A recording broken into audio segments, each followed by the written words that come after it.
नमस्कार मंडळी, आज मी तुम्हाला माझ्या गार्डनचा व्ह्यू दाखवते. हा बघा, पूर्ण हा लॉन तुम्हाला इथं दिसत आहे. बघा,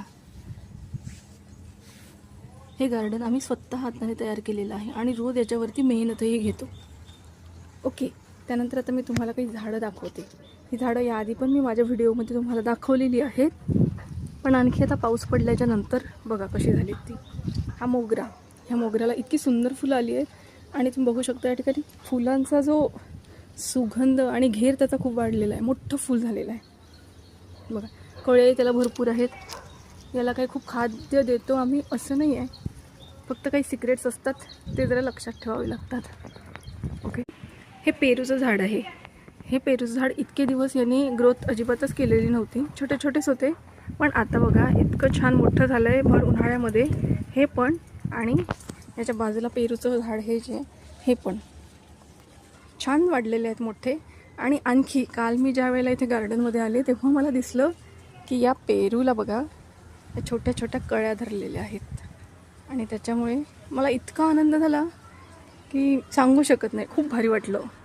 बघा याही ठिकाणी इथे कळ्या धरलेल्या आहेत, म्हणजे आता त्याला लवकरच पेरू लागणार असं आपण गृहीत धरूया. बघा, आणि छान भरपूर त्याला ब्रांचेस झालेले आहेत तयार. हे बघा, म्हणजे हे इथे इथे बघा, आणखी पुन्हा नव्याने आणखी सुरूच आहे. बरं, सांगायचा उद्देश हा की ज्या वेळेला आपण घरात अशी झाडं लावतो, आपल्या घरातल्या बागेमध्ये जेव्हा आपण वावरतो तेव्हा खूपच छान वाटतं. म्हणजे असं कुठे बाहेर जाण्याची गरजच पडत नाही. खूप मस्त वाटतं आणि आपल्या हातचं सगळं असतं. आपणच झाडं लावायची, त्याला पाणी द्यायचं आणि वाट बघायची फुलं येण्याची किंवा फळं येण्याची.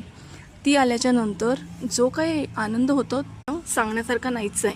तो ज्यावेळेला आपण स्वतः प्रत्यक्ष घेऊ त्याच वेळेला तो कळतो, कारण त्याची कंपेअर पण करता येत नाही आणि तो शब्दातही सांगता येत नाही. आता माझ्याकडची जास्वंद आहे, याला पण छान कळ्या धरल्या होत्या. अबोली कलरचा हा जास्वंद आहे. त्यानंतर ह्याला आणखी फुलंच आलेलं नाही, त्यामुळे माहीतच पडलेलं नाही आहे. आणि सगळी झाडं वेळेला पिकअप घेतात ना त्यावेळेला खूपच छान वाटतं. स्वतःच्या हाताने बनवलेली ही सगळी मेहनत आणि फळाला येत असताना पाहून खूपच आनंद होतो. आणि हा आनंद निसर्गाच्या सानिध्यातला असल्यामुळे खूप प्युअर असतो. याच्यामध्ये कोणत्याच प्रकारचा आर्टिफिशियल नसतो. माझ्या घराजवळून ह्या टेकड्या किती सुंदर दिसतात. म्हणजे इकडे अशा दूर टेकड्या तुम्हाला दिसत असतील. बघा, झूम करून दाखवते. आणि कधीकधी तर आम्ही या टेकड्यांकडे फिरायलाही जातो. मस्त वाटतं. तसंच निसर्गाचा आस्वाद घेत घेत आपण आनंदी जीवन जगलं पाहिजे. बाकी तर काय आर्टिफिशियल गोष्टी आहेतच. चला तर, तुम्हाला कसं वाटलं सांगा मला. बाय.